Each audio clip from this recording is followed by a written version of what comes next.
What is up, everyone? Brandon Ferst, aka First Report, representing the First Off the Bench podcast network.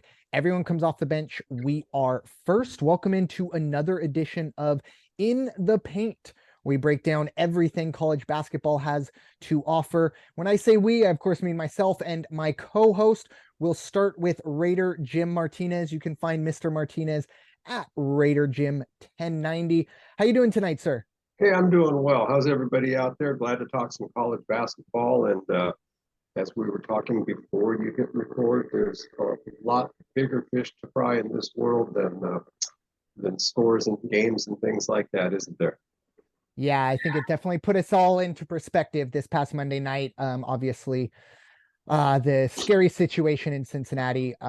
Just also giving a little preface, tomorrow's podcast, the NFL podcast, a little different. We won't be talking point spreads, anything like that.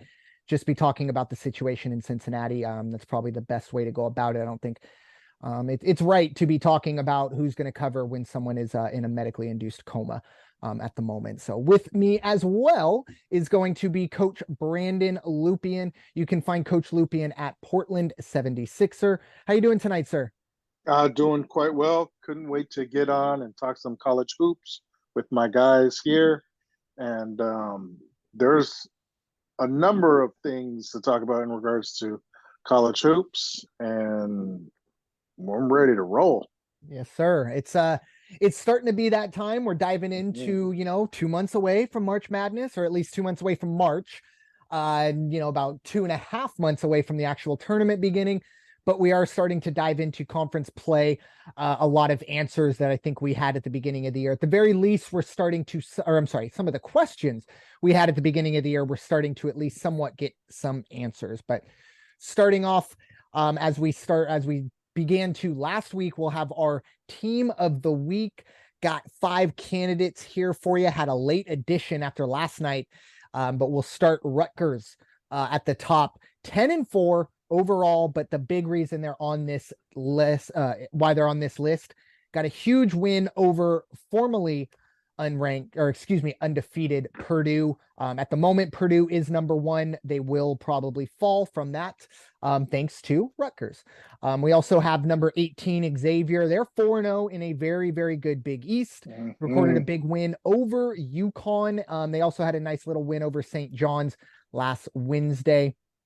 Missouri is a team that caught my attention. They got a big win over Kentucky by 14. They also took down Illinois earlier in the month of December on the 22nd. So the 2 nice wins for Missouri. They are obviously ranked at number 20. Iowa State got a big win by 15 on Saturday over number 12 Baylor. They made the list. And of course, the late addition, we see Kansas State have 14-1 overall. Got a huge win over number 6 Texas in Austin, 106-103. I'm sorry, 116 to 103. I almost couldn't believe it. But yeah, 116-103 in regulation. So plenty to choose from. We'll go with you, Raider Jim. Your thoughts for team of the week for this week? Well, I'll tell you, the Kansas State game, 116 points. And if you look at it, how they won the game, they scored 58 in the first half. They scored 58 in the second half. When you have that kind of consistency, wow, you make it hard for the other guys. You can't, there was another game somewhere that I was following, and there was a 10-point difference at one time, and team ended up losing by 1 point because they could not make up that 10 points. The other team started to not play as well in the second half, but Kansas State, what a fantastic, well-balanced game last night. The other 2 games that were out there last night, not that these would be top 5 considerations for team of the week, but you had 21 goes 67-71, lost to Fresno State. Wow. And then you had number 11 Virginia lost to Pittsburgh 65. Yes. So it was quite a Tuesday, and it's I thought maybe when we got out of the pre-holiday and the tournament games, et cetera, we got into conference play, it might settle down, but wow, this is anybody's. Number 20, Missouri. I really like the way they're playing ball right now. And head scratcher, number 20, Missouri is on Arkansas tonight, and they are 7.5-point underdogs, even though they have these 2 most recent victories. So Another one of those things that make you go, hmm. So I think the teams you have picked, Rutgers, Missouri, Iowa State, very, very, that's definitely teams to watch. Yeah, it's been like you said, it's almost like, I always look at it like Lost, the old show Lost. They answer one question, but they Here ask comes five another. more in the process. And I kind of feel like that's how we are dealing with this college basketball season. The minute you think you have a pulse, you realize that's not even a human being. But yeah, it's been a little difficult to prognosticate this year. Coach, what are your thoughts on the teams of the week? I'm loving all your choices, and I'm glad Raider Jim brought up Pitt of all teams, 4-0 in the ACC. Mhm. They beat they just beat number 11 Virginia. They beat North Carolina this weekend. I forgot who they beat the week before. That was a ranked team, but 4-0 in the ACC is no joke. They will be the team, just like Kansas State, to immediately jump into that top 25, replacing probably New Mexico somewhere. And I can't remember the team that was in the low 20s that just lost, but probably replacing them as well. But let's not ignore what St. Mary's has done. They're still undefeated in the WCC. They have a good quad one. We're going to start hearing quads now that we're in January, moving into March. They had a very solid quad one win against San Diego State. Unfortunately, my team, but a couple of weeks ago. But Kansas State, Pitt, and look for St. Mary's to crack the top 25 moving forward. As far as the Rutgers game goes against Purdue, a 1-point win. It could go either way at that point. In regards to Purdue and Player of the Year candidate Eddie, right? I heard this the other night.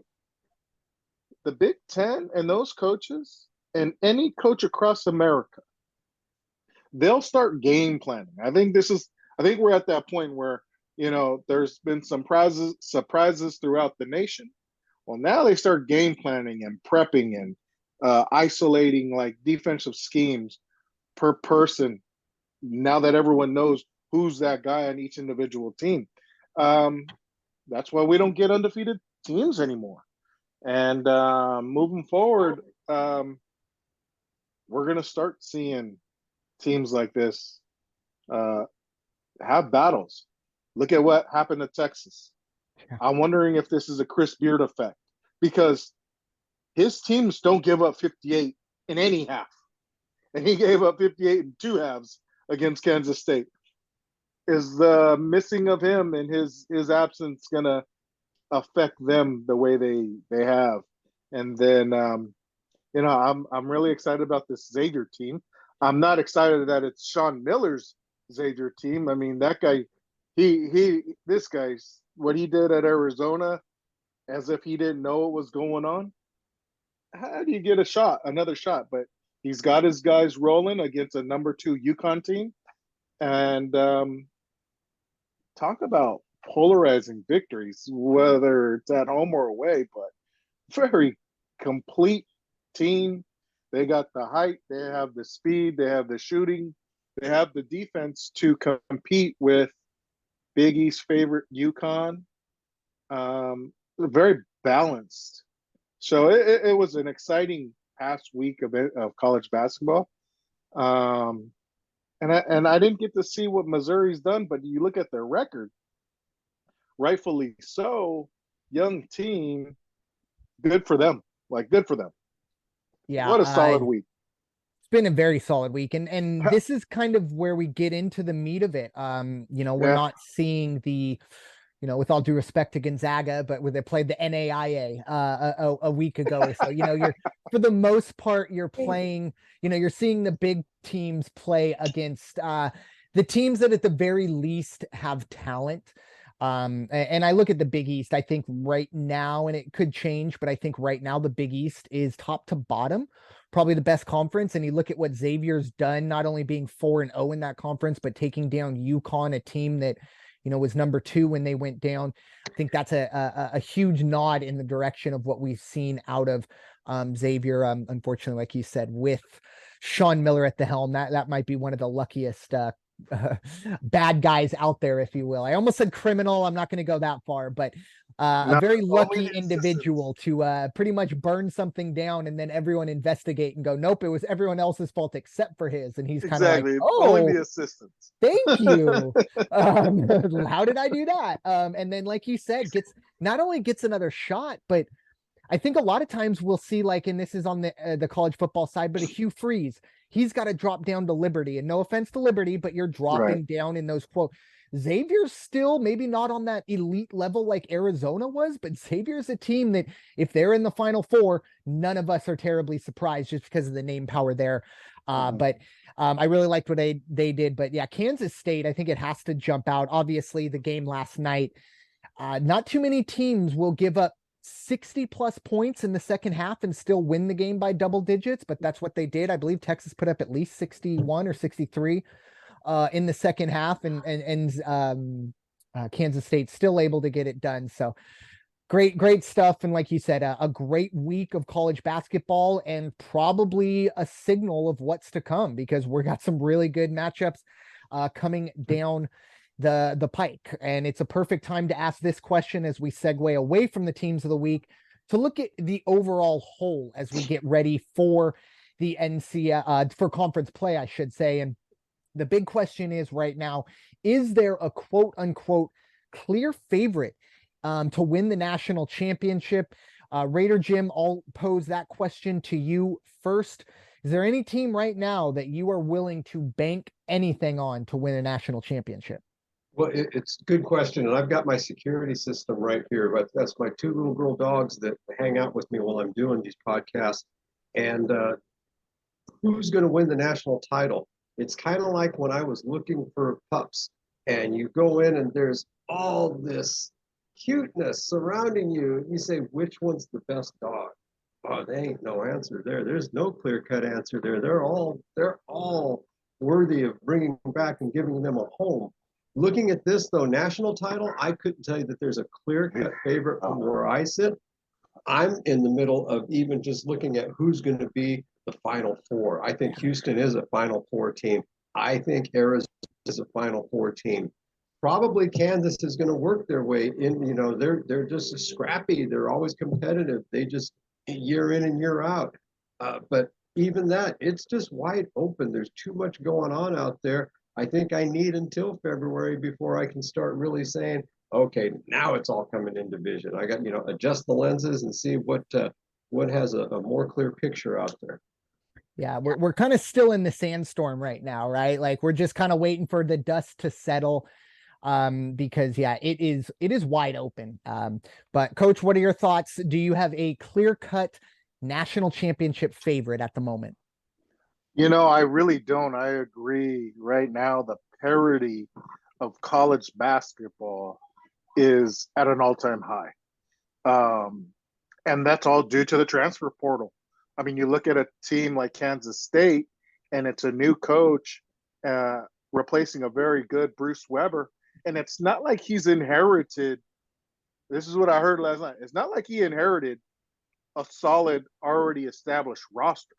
No, like 8 of the 10 are all new guys exclusively from the portal that he's been able to bring in mesh immediately. And the results, the record speaks for itself. It's similar to what Musselman did when he was at Nevada.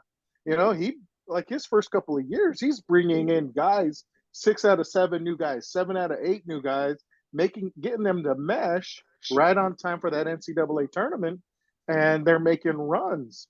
Well, this is now just not exclusively a few teams. This is every team across America that has, I don't want to say 50% of their roster transfer guys, right? That's 50%. It may be close, but it may not be across all teams in Division I. But you're going to see, at least from the starting 5, there's a transfer littered across the nation, right? Unless you're a Duke or even a Kentucky, where they're just relying on one and dones. But there's kids across the nation that grad transfers, COVID returners, guys that just hadn't gotten their shot at the the original teams they signed with across the nation. They're just littered, and I think the benefit of it is for us fans, and we're getting some very high quality college basketball. And at the end of the day, there's not one clear cut favorite, because when you think, like kind of what you said earlier, when you think there's one clear cut favorite, we got 5 more questions about, this team, this team, this team, and this transfer, this transfer, this transfer, injury, injury, injury. And like Raider Jim said, it's going to go late until February. And February is a short month till we kind of see which teams are ready for that gauntlet of March, getting going well into their conference tournament. So is there a clear-cut favorite? No. I don't even think the run that Gonzaga made last year, going undefeated all the way through the NCAA tournament until they had that loss, I don't even think they were a clear-cut favorite across the nation, just because of the parity that we had started to see develop last year and into this season even more so. The parity is unreal. And it's good. It's good for college basketball fans. It's good for the NCAA. It's not like their football over the last decade where it was Alabama, multiple Clemson. multiple SEC teams, or Alabama, Clemson, now Georgia. So college basketball is just a different animal. They may need to expand the tournament entries more so if they're going to have this kind of parity moving forward, because it is outstanding. Like I'm watching Michigan State highlights last night, and I'm like, can you imagine if they got a guy like Micah Parrish? How much better they would be. Benefit San Diego State, but man, how much better they would be if they had an Izzo guy, Izzo defensive guy that could hit the tray, a 3-and-D guy. Wow, how much better they'd be. Wow, just and it's across the nation. It doesn't matter. Like Iona is going to make a run because they got guys that have gone through the portal, and all these.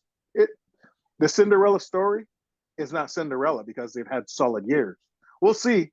I think it'll be up to the NCAA to figure it out as far as what to do with all these really good teams.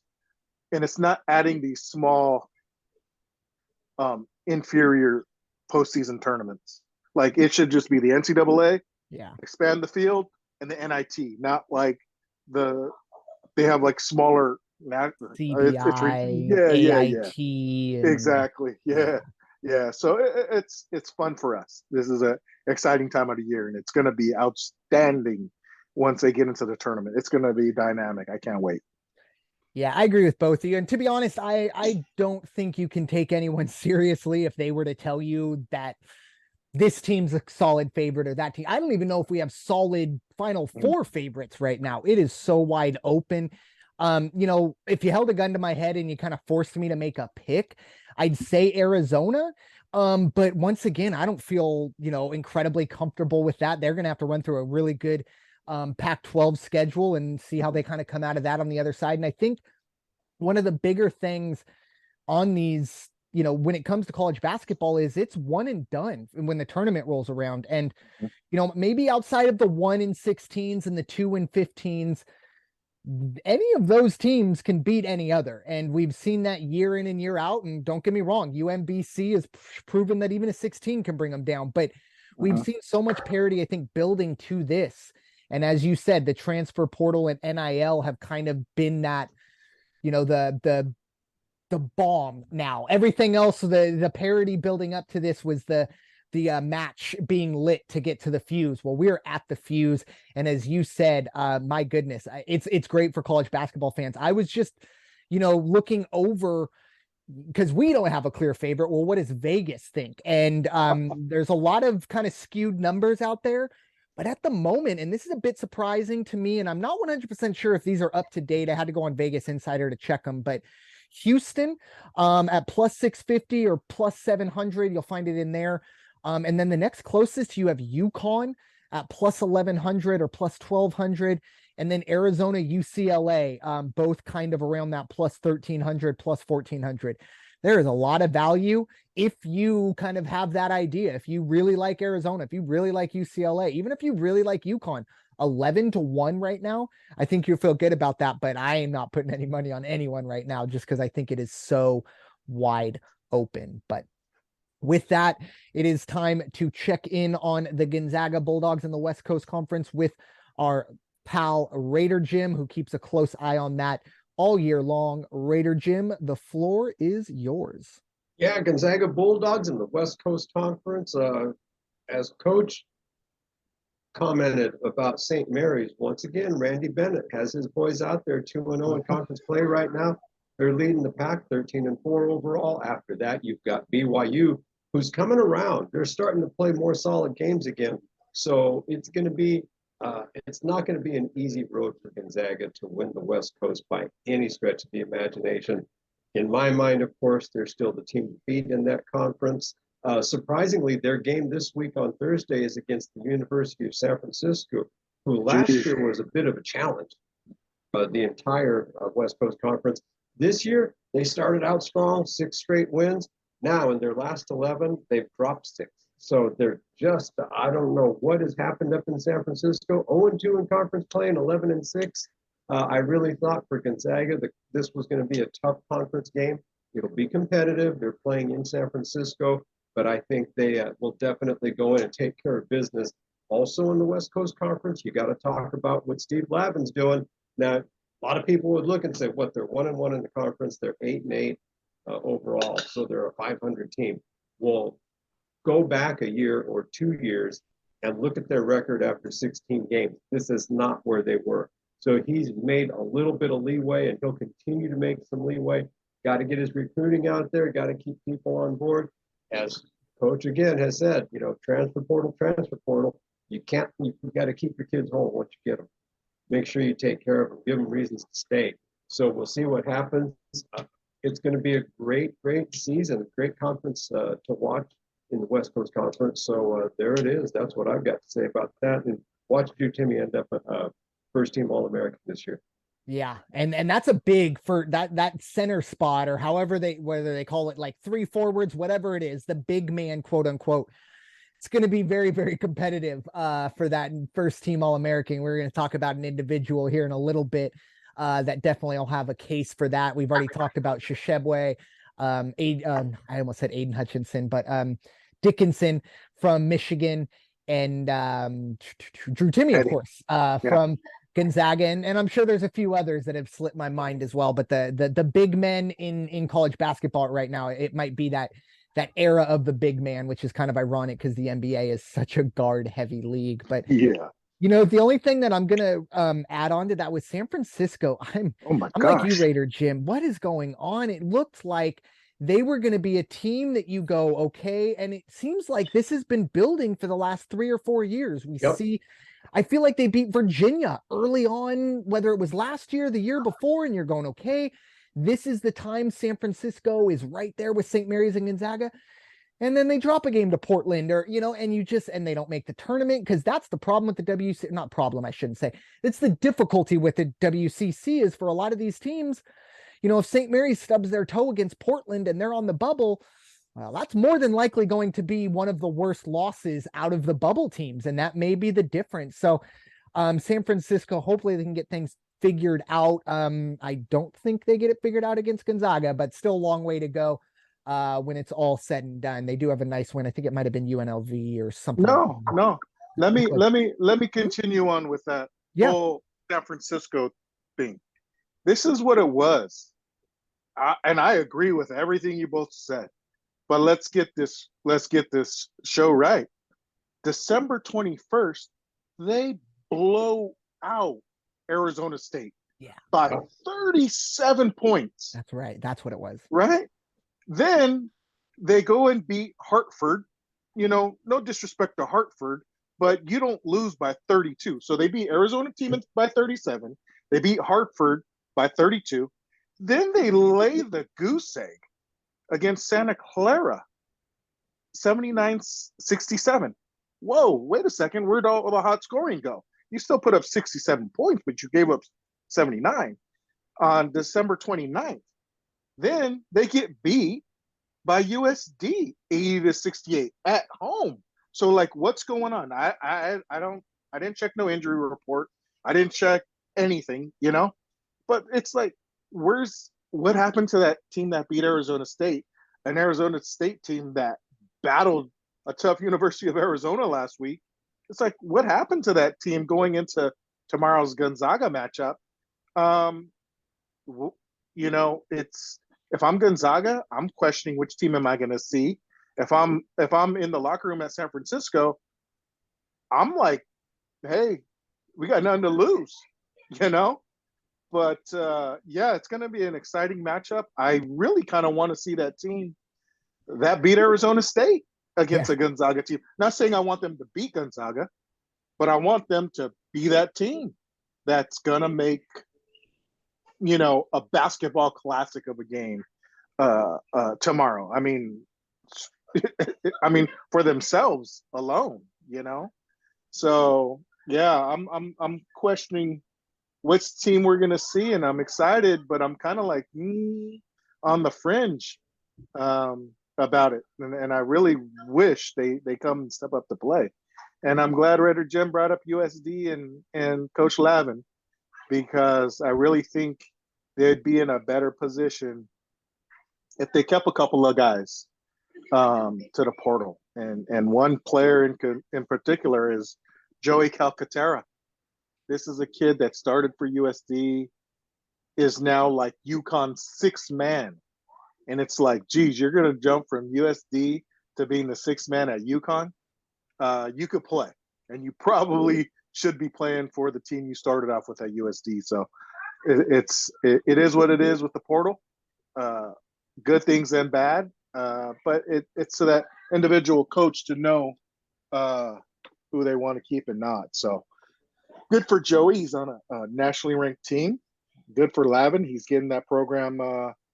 He's getting that program turned around. And like Raider Jim said, once he starts getting his recruits in, yeah, he's a very strong recruiter. And USD will be challenging up in that WCC. And then Randy Bennett, man, talk about consistency. We talk about consistency with San Diego State, starting with Steve Fisher, then consistency with Brian Dutcher following Fisher. Randy Bennett, man, like, you're going to tell me a guy like that at St. Mary's that has what, Raider Jim, correct me on this if you know, that probably has a student population under 5,000. They play in a they play in a high school basketball gym, and this guy's like producing, let's just say, top 30 nationally ranked teams, right? Because they only show 25, but he's always in the top 30s and in NCAA tournaments. Talk about a level of consistency. You're going to tell me a Big 12, Big 10, Big East team hasn't contacted him or his agent about, jumping ship? Like, geez, I wish those difficulties you mentioned weren't so for our West Coast teams. Yeah. So that East Coast bias really hurts the Mountain West, really hurts the WCC. It's going to be I hope it's a good game. I hope it's a good game. Yeah, we shall see. It'll be happening tomorrow night, or Thursday, the 5th of January. Wherever you're enjoying that one, it should be a good one. It's time to focus now on the Mountain West side of things, and San Diego State in particular, and of course the conference as a whole. San Diego State got a pretty big win this past weekend. They're 11-3 overall. They, of course, took down Air Force last Wednesday. No big surprise there. Not a great Air Force team. But the Aztecs traveled to Vegas, where, normally they used to kind of struggle here. Now they love going to Vegas, but they get the win over UNLV. Overall, I've been really impressed with the transfer from Seattle, guard Darian Trammell. His numbers have dropped. He was averaging about 18 to 20 at Seattle, but I think they play in the WAC or the Big West. I'm not sure, but it's not the Mountain West type competition. So his numbers have dropped, and he's sharing the ball with Matt Bradley, whose numbers have also dropped. But I really think that's the key. We know what this team can do defensively. What are they going to be able to do offensively? And I still probably want to see, those numbers inflated a little more from those guys. And also, for Mensa. And I feel like once a year, when I talk about San Diego State, it's just me pleading with Mensa to try and get that offensive game just a little bit onto another level. Like, let's get closer to 10 points a game. He's around 6 and 6 rebounds, which once again, I've never played college ball. I'm not going to sit here and say that, but when you're 6'10", I really feel like you got to at least get closer to 10 points a game, even 10 rebounds a game. But for Mensah, he's doing what he's got to do. He's a veteran with this team. Next up for San Diego State, they'll head to Laramie to face a Wyoming team. I think the biggest challenge there, and I hope I'm not putting my foot in my mouth here, but the biggest challenge there might be getting to Laramie, or at least getting to the arena. Wyoming is not very good this year. I believe they're 5-9 overall, 0-2 in the conference. And then I will say January 14th, it'll be a week from this coming Saturday, huge game at Viejas Arena. It will be New Mexico taking on the Aztecs, probably the 2 best teams in that conference. And looking at the Mountain West overall, we alluded to it earlier, but prior to last night, New Mexico was actually the final unbeaten team. They, of course, did lose last night, but they were the last unbeaten team. Fresno State ended that. Utah State, Nevada, and San Diego State, all 2-0 in Mountain West play. One thing that did catch my eye looking over the standings, you have UNLV started 11-1 overall. Well, they're 0-2 in conference play. The loss to San Diego State, okay, but they did lose to San Jose State. That's going to be one that they'll probably want back later in the year. UNLV will face New Mexico on Saturday for, maybe a bit of a measuring stick game for UNLV. But Coach Lupian, what are your thoughts, San Diego State and the Mountain West as a whole? Yeah, I wish the Mountain West got a little bit more media love. Mm-hmm. We're experiencing a San Jose State team that, so don't be surprised if they push San Diego State to the brink. I mean, 3 years ago, it took a Malachi Flynn last-second shot to beat a nobody, or not nobody. Let me correct myself. That was an up-and-coming San Jose State team, and it took a last-second shot for Malachi Flynn to get that victory at home, of all places.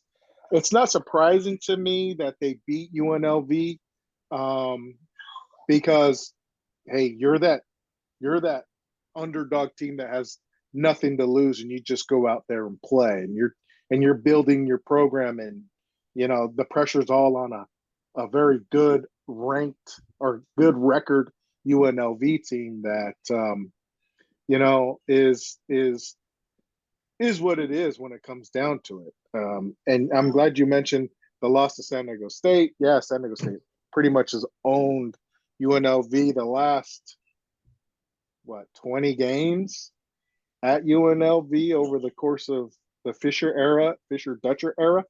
So, so it's an interesting dynamic that's starting to build in the Mountain West. I think when you talk rankings or ratings, I'm glad to see San Diego State has jumped in the Ken Palm to 23. And regardless of the New Mexico record right now, they were actually the lowest Ken Palm rated team between San Diego State, Wyoming, Boise State, a very sneaky Utah State team, which I really like against New Mexico's matchup wise, and I'm scared for San Diego State playing that Utah State team, and they were even behind UNLV in the Ken Palm.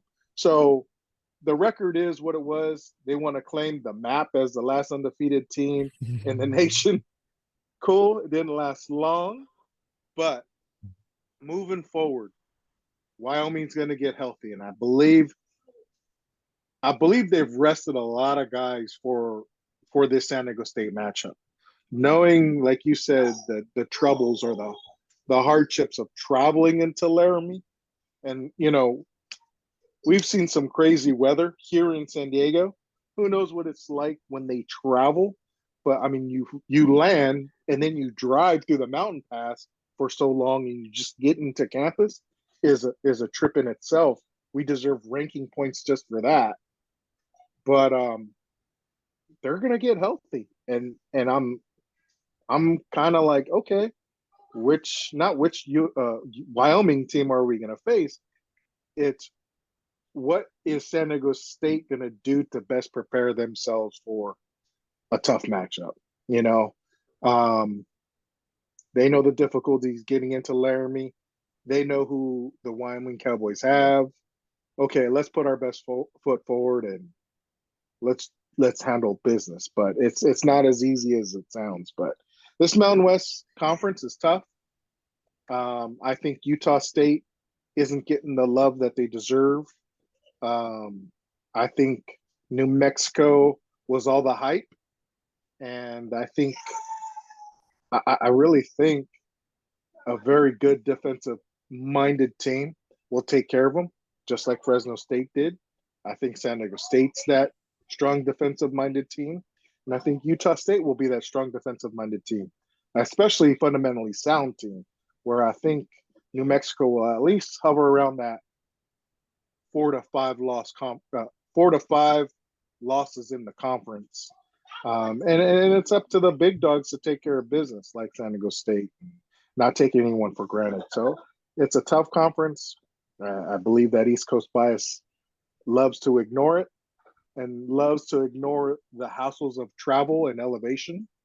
And I'm looking forward to a tough matchup versus Wyoming for San Diego State. Yeah, it's going to be a very interesting one. And like you said, the travel to Laramie, believe me, they don't got an airstrip right outside that campus. If I believe they got to land, I don't even think they land in state, if I'm being honest. I think they got to land in Colorado or something. I think they land in Colorado. Yeah, I think they have to land in like or in Denver or something and take a 4-hour. Yeah, I could not imagine that. Could you imagine making Ohio State or Michigan do something like that? I feel like they'd build an airport before they made those programs do something like that. That boosters would, that's 100%. Yeah. And then when it comes to Selection Sunday, they're gonna put on their resume, had to travel 6+ hours into Laramie. Like it should, shouldn't cost us count against us. I could see that.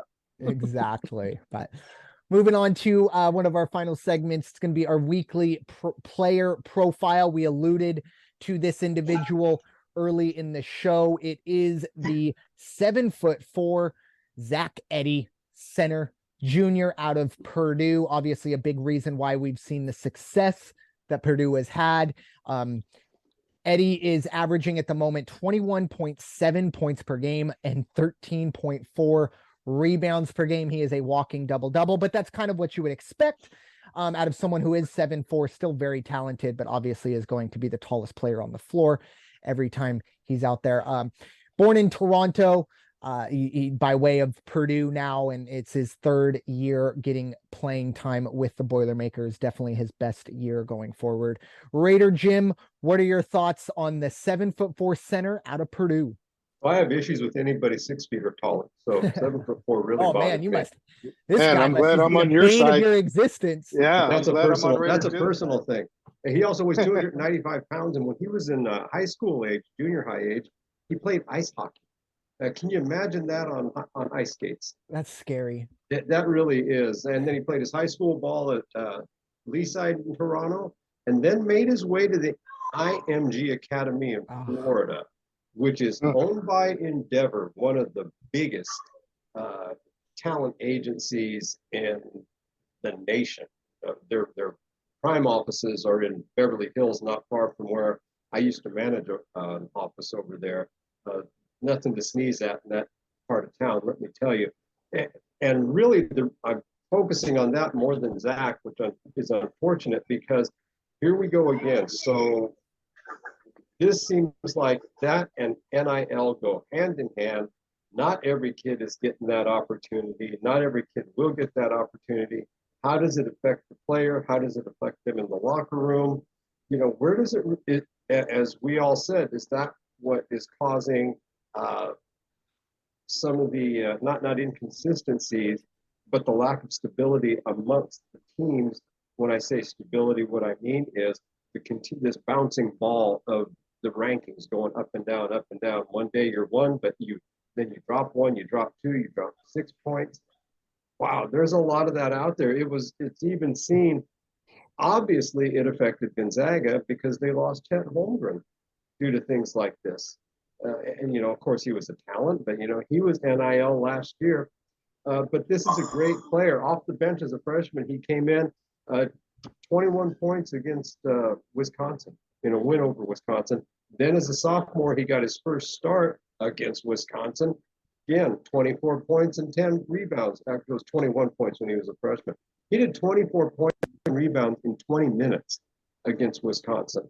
The kid can play ball. That's all there is to it. I don't know how well he is with his feet.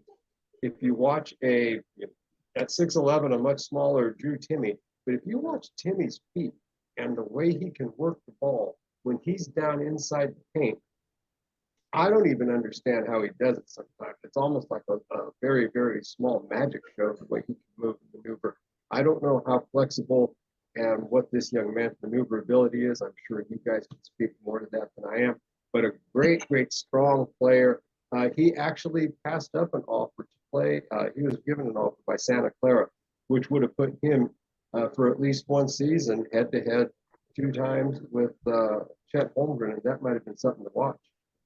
Yeah, that would have been interesting to see those two bigs go at it. And surprisingly, as I look at his stats, excuse me, the one thing that I find surprising is at 7'4", I would also expect more blocks per game. And I'm not seeing that his block stat is that strong. Maybe I've missed it. Maybe I'm overlooking something. No, I agree. I think anytime you see someone who's 7'4", you expect to see some pretty big numbers. That's a healthy advantage when you're out there on the floor. Being taller than everyone else in basketball, I think is the biggest advantage in all of sports that you could bring to the table in that quote unquote, you don't work on getting taller. It's just there.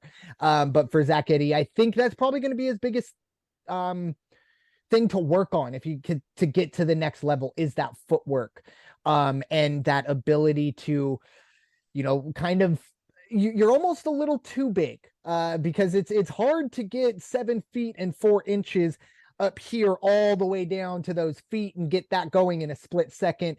Very difficult to see, but I do think that's going to be something he has to work on. And I think this is a kid, he's still a junior.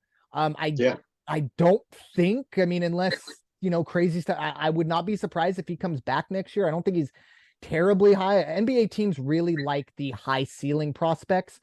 I don't see Zach Edey being a high ceiling, no disrespect to him.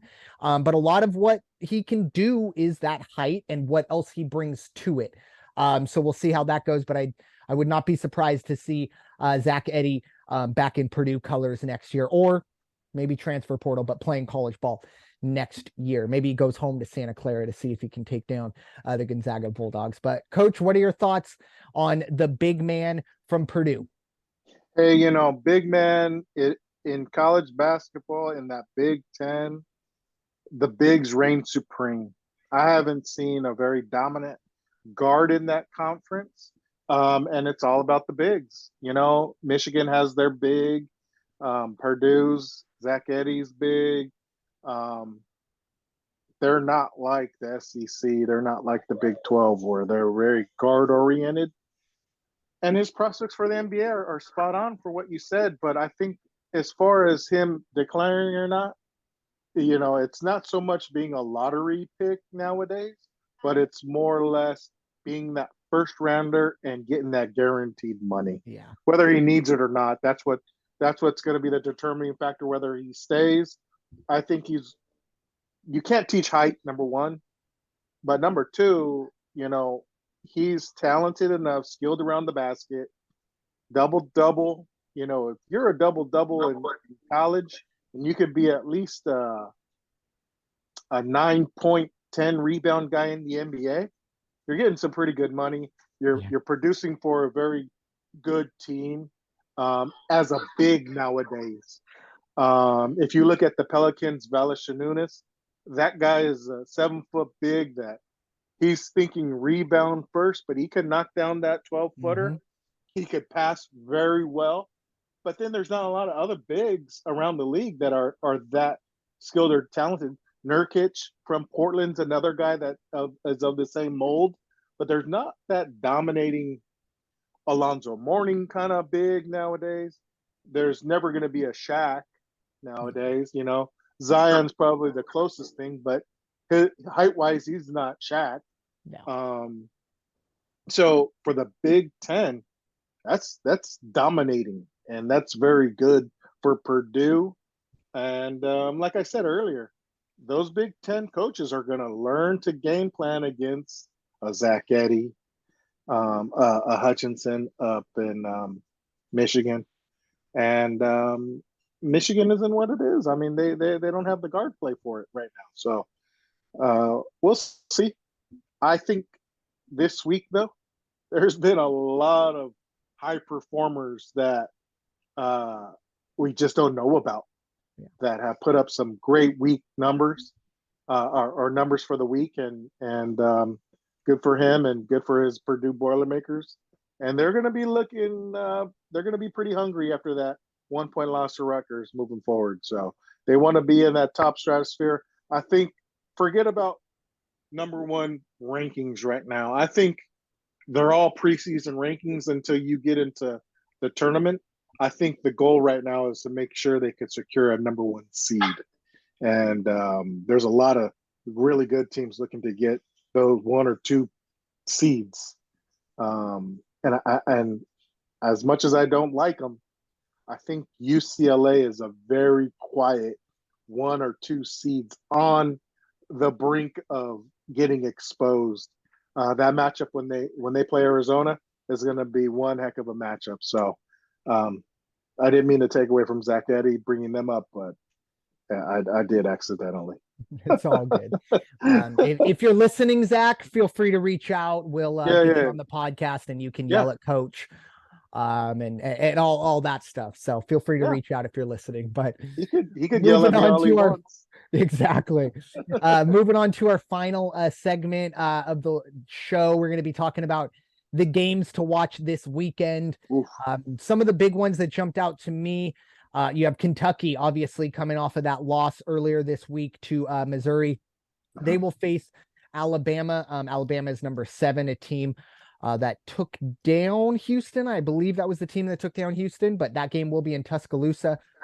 We have Iowa State, number 25, at a very quiet number 17 TCU. I think there's a lot of fans and students of TCU are focusing on the gridiron, but your basketball team will be waiting for you, and they're probably going to be a top 25 team after Monday in the national championship on the football side of things. And then we have Arkansas at number 22 Auburn. All these games, by the way, will be Saturday. And then we had a game we talked about earlier, UNLV at number 21 New Mexico. And finally, the only game that won't be this weekend, it's the Zags at the University of San Francisco, a game we all kind of touched on a little earlier. Raider Jim, I'll give you the floor on this one. Some of the games to watch this weekend and this week as well. Well, I'll tell you, there's games tonight that are worth noting, and that is the first one for me is Iowa State is going to be at Oklahoma, and Oklahoma is actually the 3.5-point favorite in this game. You also have Missouri taking on Arkansas, and then Arkansas the 7.5-point favorite. You have UConn tonight taking on Providence. Providence is plus 5.5. Yes, that is going to be a game to watch. Yes, it's going to be a good game. And then you also Baylor. What's going on with Baylor? Are they going to be able to come back? Well, they have a chance to do that tonight. They're taking on number 17 TCU. So let's see what happens with that. Those are 4 good games tonight. Yeah, definitely. Just for full disclosure, I didn't add those just because unfortunately the pod will be all done and done, or those games will be done and dusted by the time the pod pops out. But we're getting also to this point now where every night is going to be a big game, right? There's going to be at least one game that you circle and go, okay, this is my attention today.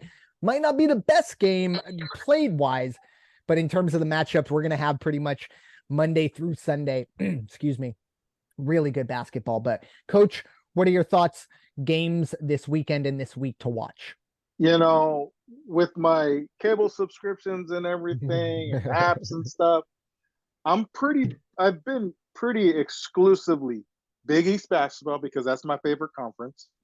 North Carolina, and any team that plays against North Carolina, like I didn't know Pitt was as good as Pitt was until this past weekend, and now they're 4-0 in the ACC. So like it allows me to see watching North Carolina. It allows me to see all those other teams, and in the Mountain West, and following San Diego State. So I'm really intrigued by the San Diego State Wyoming matchup.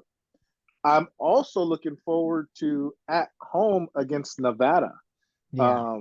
So, I mean, it's not this week, but I mean, I don't have to go over the schedule. My guy Raider Jim just did, and those are all great matchups. And just like my guy Mr. First just said, this is the time of year where there's always going to be a great matchup, whether across the nation, whether it's the A10 or whether it's the Big East or the ACC and the SEC and the Big 12. It's just good basketball all around. And I this is my favorite time of the year, and this has been one heck of a season so far. I can't wait. I don't want it to be done. I can't wait. I can't wait. Yeah, it's gonna be a great tournament. If what we've seen here in the regular season is any indication, I think we're all in for a treat come mid to late March. And of course, we will be here breaking it all down for you. But in terms of this episode, that is all we have for you. Let's get some final thoughts. Let's head to you, Raider Jim. Final thoughts for this edition of In the Paint. Yeah, tomorrow on the NFL podcast, we're going to, of course, focus not on point spreads and who's going to win, who's going to lose. The emphasis is truly going to be on the injury that we all saw, have all seen and heard about since Monday on the Monday night game. And parallel to that, I think on the NCAA podcast, it has to be mentioned, and a lot of credit and a lot of attention needs to be drawn to Patrick McCaffrey, the son of Coach Fran McCaffrey over there in Iowa, who has voluntarily walked away from the program because of his battles with anxiety. So much so that he doesn't feel he is able to focus and be on the floor, to be a 110% contributor to his team, on the floor, in the locker room, wherever. The poor kid can't sleep. Now, you're already under the microscope, you're the coach's son. But then when you're on the floor, and it's not because he's the coach's son, maybe, that are causing the anxiety attacks. My point is having family members who deal with that. Me personally, to a little bit of level, to deal with that. Anxiety is debilitating. Anxiety goes hand in hand many times with depression, something that needs to be taken seriously. And when these kids are in college, they are kids. I don't care if they're freshmen. I don't care if they're seniors. They're kids, and they need to. There needs to be a lot more emphasis and awareness about such a thing. When the swimmer Michael Phelps came out and was so open about his struggles with depression, I thought it was just admirable as could be. So nothing but best of thoughts to Patrick McCaffrey. I hope he gets better. You know what? He's an All-American just for standing up and making the proclamation out loud the way he has. Very well said. Could not have said it any better there. Definitely keeping our thoughts with Patrick. As you know I deal with it. And I think a lot of people see these athletes and they say, wow, I would love to do that, and immediately think these are the happiest people in the world. Well, got everything. Yeah. And I think we all know, I'm sure someone's looked at you and said, wow, that must be the happiest. And we all know on our best day, we have some things we got to fight regardless. And Patrick is doing the right thing, stepping away from basketball, because that's not important right now. His mental health is definitely number one. So, Coach, final thoughts for this edition of In the Paint. Man, you really got to start off with me, because how can I follow that? I know, right? Right? You really do. But, looking forward, I like I said before, I don't want college basketball to end. Unfortunately, it does. I'm looking forward to a lot of really good games moving forward. And, guys, like, we got to get out to a game. Yeah, and moving forward, there's some really good matchups. coming on, whether it's in the Mountain West or in the WCC. And I think moving forward, I gotta check and see if is San Diego State hosting a regional this season. Gotta look. We gotta see if we could get out there and use Raider Jim's I connections. Don't think for, so. I think they had it last press year. pass. I think it was There you last go. year. I don't think they're on the. I think there's is a. I don't. Maybe not this year, but we're on a rotation. I know that. So if Yeah. it's not this year, we'll get it in a year or two. So If it's not here, it may be up in either LA or Anaheim, one of those smaller venues. They like to keep the West Coast hub at least somewhat open. But if I do remember correctly, it was here or the regionals were here last year, and usually there's every other year. But I could be wrong there. Definitely unsure there. But I'll tell you what, that would be a heck of a day of basketball, a regional in the paint, live on scene, 4 games. Let's go. We get a I would pop-up love to tent, have that. do a show. Oh man, I would We'll love create it. some credentials. There you go. Yeah, we'll Get the Photoshop skills up to 100, folks. But there you go. With that, thank you all so much for listening to this edition of the In the Paint podcast, presented by the First Off the Bench podcast network. Everyone comes off the bench. We are first. It is time for y'all to go wash your hands and stop hating everybody. I'm just going to throw it out there. Thoughts and prayers with the Hamlin family, and of course Damar Hamlin, as well as he fights for his life at the UC, the University of Cincinnati Healthcare. We are all behind you, Damar, and we cannot wait to see you to thrive, and I cannot wait for that to be. So with that, thank you all so much for listening to this edition of the In the Paint podcast. Thank you and have a great night.